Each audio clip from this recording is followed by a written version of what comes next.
flagship terbaru hadir lagi dari Oppo. Setelah beberapa waktu yang lalu gua review Oppo Find X8 yang udah gila banget kameranya. Sekarang Oppo balik lagi dengan sesuatu yang lebih upgrade dan ekstrim lagi, yaitu resmi akhirnya Oppo Find X9 series. Dan kali ini kebetulan gue bisa berkesempatan untuk review Oppo Find X9 biasa. Dan tagline-nya tahun ini beneran era mirrorless resmi berakhir guys, karena kita bisa dapetin hasil kamera studio hanya dalam genggaman tangan. Walaupun seri yang ini bukan 200 megapiksel kayak Find X9 Pro, tapi kamera 50 megapiksel Sony LYT808 ini dan 50 megapiksel telefoto periskopnya tetap bikin gue kaget. Serius, hasilnya masih sekelas kakaknya, bahkan di banyak skenario. Kelihatan banget DNA kelas Pro-nya. Yuk kita bahas satu-satu.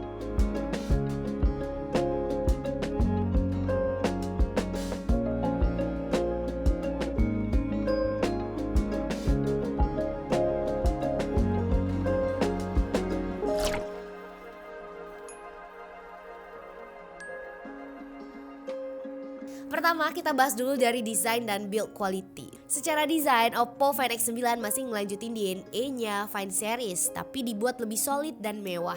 Bodinya masih tipis, ergonomis, finishingnya kaca matte yang halus, framenya juga dari aluminium matte yang genggamannya berasa seperti smartphone tipis yang beneran flagship. Menurut gue ini cukup tipis dibandingkan yang lalu, tapi rasa flagshipnya masih ada, elegan banget. Dan kamera di belakangnya itu mirip OnePlus 15, cuman beda dikit gitu ya. Dan Find X9 ini hadir dengan 3 warna, titanium grey, space black, dan velvet red. Kalau lo naik ke seri Pro-nya, lo bakal dikasih warna yang lebih premium, ada silk white dan titanium charcoal. Dan yang keren, Oppo kasih 2 pilihan layar. Yang tadi gue mention itu si Oppo Find X9 itu layarnya 6,59 inch, compact dan handy banget. Terus Find X9 Pro itu layarnya di 6,78 inch yang lebih luas dan imersif banget. Pastinya bezel mereka super tipis, cuma di 1,15 mm di semua sisi. Jadi tampilannya tuh benar-benar borderless, benar visual flagship parah gitu. Dan overall dari sisi desain sih gue masih mengacungi jempol untuk Oppo Find series ini ya, karena gue suka sih gitu ya. Find X9 emang gak pakai 200 megapiksel kayak seri Pro, tapi pakai Sony LYT808 50 megapiksel f1.6 OIS. Sensor besar yang terkenal punya dynamic range yang bagus dan warna yang natural. Masih kerja bareng Hasselblad, jadi warna khas Hasselbladnya tetap cinematic, tone kulitnya natural, highlight shadownya lebih halus, detailnya bersih dan bukan sharpness yang software banget. Telefoto 50 megapiksel periskopnya juga rapi banget, potret dan zoom. Dan seri ini emang gak mau gaya-gayaan megapiksel ya, tapi mau kasih konsistensi dan jujur aja hasilnya tuh oke banget untuk kelas flagship.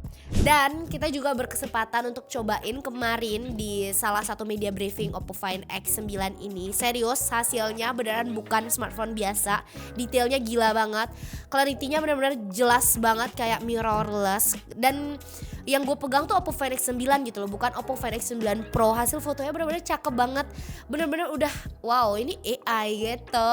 Tapi kalian bisa lihat senatural apa dan hasil zoomnya kayak gimana, kita kasih cekrekannya.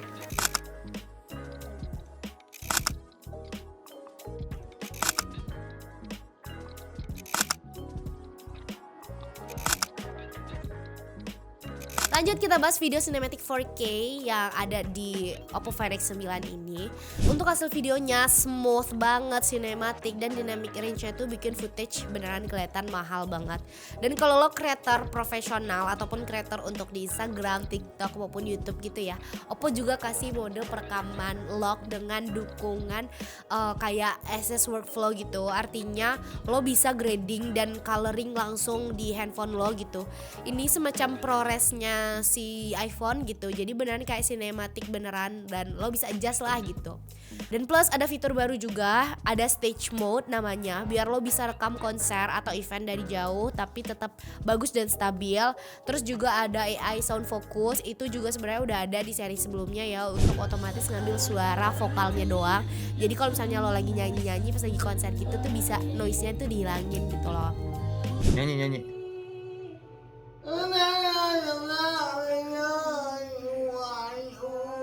Waduh, terharu gue guys. Dan kombinasi kamera telefoto Hasselblad 200 megapiksel ini juga bikin footage jarak jauh makin kelihatan jernih gitu. Serius sih kalau misalnya gue rasa punya lensa dari smartphone Oppo Find X9 ini udah cukup banget kalau misalnya lo mau jadi fotografer profesional gitu ya. Tapi kelihatan gak profesional karena megangnya smartphone kali ya. Jadi lo bisa tambahin itu ada set telefoto yang ada di Find X9 Pro ya, tapi bukan di X9. Gue juga udah pernah bikin video unboxingnya di IG dan itu bisa makin kelihatan kalau misalnya profesional gitu. Itu sebenarnya buat zoom gitu sih. Dan kita juga kemarin cobain hasil foto-fotonya, zoomnya kayak gimana pakai telefoto gearnya itu benar-benar wow, bagus sekali. Lanjut kita bahas performa. Chipset yang dipakai ini adalah yang baru dari MediaTek Dimensity 9503 nanometer. Masuk ke jeroannya, si Find X9 series ini jadi smartphone pertama di Indonesia yang resmi pakai MediaTek Dimensity 9503 nanometer. Aman kan kak ya? Performanya ini 35% lebih kencang dari Find X8 dan juga efisiensinya juga jauh lebih meningkat gitu ya dibandingkan seri sebelumnya. Buat lo yang sering syuting, rendering, ngedit foto di handphone ataupun main game panas gitu ya, yang kayak Genshin Impact, Mobile Legends mah enteng kali ya. Dan yang agak-agak keren permainan game lainnya ini juga udah aman banget sejujurnya. Smooth, nggak panas dan juga nggak cepet drop baterainya karena performa yang dipakai MediaTek Dimensity ini cukup bisa bantu stabilin semuanya gitu. Apalagi ini seri terbaru kan, makin mantep lagi. But penggunaan gue sendiri waktu itu gue pernah pakai foto-foto di bawah terik matahari. Memang jujur sekali kalau nggak pakai casing ada agak panasnya gitu loh di daerah kameranya. Mungkin karena dipakai sangat intens kamera foto dan videonya, jadi gue berasa ini agak kepanasan dikit. Cuman bagusnya lagi dari Oppo udah ngasih casing gratis langsung di boxnya. Jadi kalau misalnya lo pakai itu si Oppo Find X9 udah ada casing di dalamnya. Lo bisa nggak perlu beli casing tambahan, tapi kalau lo mau silahkan dibeli gitu. Ini bisa untuk mengurangi kepanasan kalau misalnya lo ada di bawah tarik matahari. Bicara daya tahan baterai dan charging, ini salah satu upgrade paling besar. Kalau Find X8 kemarin cuma 5600 mAh, Find X9 sekarang pakai baterai yang gede ya, yaitu silikon karbon generasi ketiga.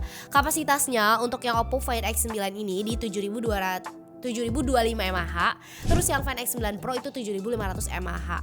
Dan klaimnya bisa tahan 2 hari penuh pemakaian super dan normal gitu. Mau dipakai scroll WhatsApp, SIM cardnya nyala gitu ya. Udah mantep gitu lah. Dan juga udah didukung Super VOOC fast charging terbaru. Jadi kalau misalnya lo ngecas dari kosong ke penuh itu kayaknya under 30 menit bisa gitu.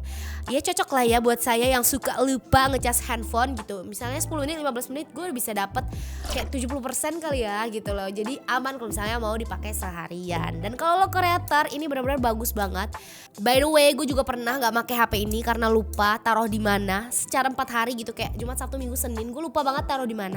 Terus ini kan nyala gitu ya, cuman turun kayaknya sekitar 10 apa 15% gitu. Kok bisa gitu ya? Mungkin dia cuma nyala wifi doang jadi lebih hemat atau gimana. Tapi kayak ya kan Instagram juga nyala, ting, email juga nyala, tapi tetap bagus gitu loh, baterainya gak begitu banyak yang kurang gitu. Beda lah ya sama iPhone gue, kalau misalnya ditinggal gitu besoknya pasti udah mati. Gue udah gak bisa tuh find my lagi tuh, bener-bener pusing tuh kalau misalnya hilang. Nah salah satu yang paling mantep juga di Find X9 ini karena dia udah jalan di ColorOS 16 dan ini versi paling smooth sejauh ini. UI-nya punya seamless animation dan luminous rendering engine, jadi scrollingnya tuh lembut banget, scrollingnya smooth gitu ya. Fitur AI-nya juga makin pintar. Beberapa fitur AI yang gua pasti suka itu yang terbaru itu ada AI Relight buat atur ulang pencahayaan yang ada di foto. Terus ada juga AI Smart Edit, ini tuh semacam buat AutoCAD, enhance video dan juga ngedit gitu ya, stabilisasi video kayak langsung di galeri. Nah ini sebenarnya ada juga fitur yang bisa kita langsung edit supaya berasa CapCut. Jadi kita nggak perlu nambah CapCut Pro gitu. Tapi mohon maaf karena saya udah terbiasa ngedit di CapCut Pro, masih perlu penyesuaian. Which is ini good banget kalau misalnya buat lo yang nggak mau lagi CapCut Pro Premium, lo bisa pakai nih fitur yang ada di galerinya Oppo langsung. Dan integrasi penuh dari Oppo Connect juga masih bisa. Lo bisa transfer foto, video, dan project ke iPhone atau laptop tanpa kehilangan kualitas. Yang beneran konsepnya tuh device ini bisa untuk semua device gitu ya. Jadi gak akan mematikan karya lo yang ada di Oppo itu untuk pindah ke MacBook lah, kemana itu gak ada. Aman guys, aman. Kabar baiknya untuk lo yang pre-order kemarin Oppo Find X9 ini yang sampai tanggal 10 November, lo bisa dapetin keuntungan sampai 8 juta rupiah. Jadi kalau menurut gue, kalau misalnya lo adalah pencinta flagship Oppo, sangat disarankan sekali untuk ngambil PO sebelum barangnya keluar gitu loh, biar dapetin semua premium service dan langganan-langganan lain yang dikasih Oppo gitu. Tapi buat lo yang nonton video ini setelah smartphone-nya beberapa bulan rilis, gak masalah banget karena pasti masih ada beberapa promo yang berlaku di Oppo tersebut gitu. Atau bisa langsung datengin store Oppo juga yang ada di Gandaria, terus ada di Pacific Place, tahu gue ya. Gue juga lupa ada di mana aja, but mereka juga punya konsep Oppo Cafe yang bagus banget.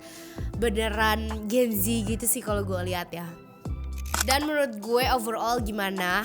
Oppo Find X9 ini sebenarnya beneran redesign arti flagship sih. Dia bener-bener cukup matang. Kamera yang udah setara mirrorless, video 4K 120fps yang udah Dolby Vision, baterai badak, performa monster, dan desain yang super elegan. Udah bisa lah kalau dibandingin sama iPhone gitu ya. Bro, iPhone tuh masih oke banget. Dan kalau lo content creator, filmmaker, atau sekedar pengen punya HP yang punya kamera mirrorless, kualitas kamera profesional, ini udah bisa jadi jawabannya. Tapi overall gue prefer mana antara Oppo Find X9 ataupun brand yang sebelumnya gue mention. Jujurly gue prefer saat ini ya untuk gue gak bisa, jujur gue gak bisa prefer yang mana. Gue mungkin akan kasih head to head aja supaya bisa dijawab langsung oleh data gitu ya, dibandingkan pendapat doang, ya gak sih? Next gue mungkin juga bakal review kayak one day pemakaian pakai Oppo Find X9, atau one day pemakaian pakai Vivo apa gitu kan, atau one day pemakaian iPhone 17 Pro biar lebih lucu gitu videonya. Dan mungkin sekian dulu review gue kali ini. Kalau ada pertanyaan ataupun pendapat bisa tulis di kolom komentar. Jangan lupa like, comment, share, and subscribe sebagai bentuk dukungan kalian untuk kami. Kunjungi juga website pamchannel.com supaya kalian selalu update soal perteknologian duniawi.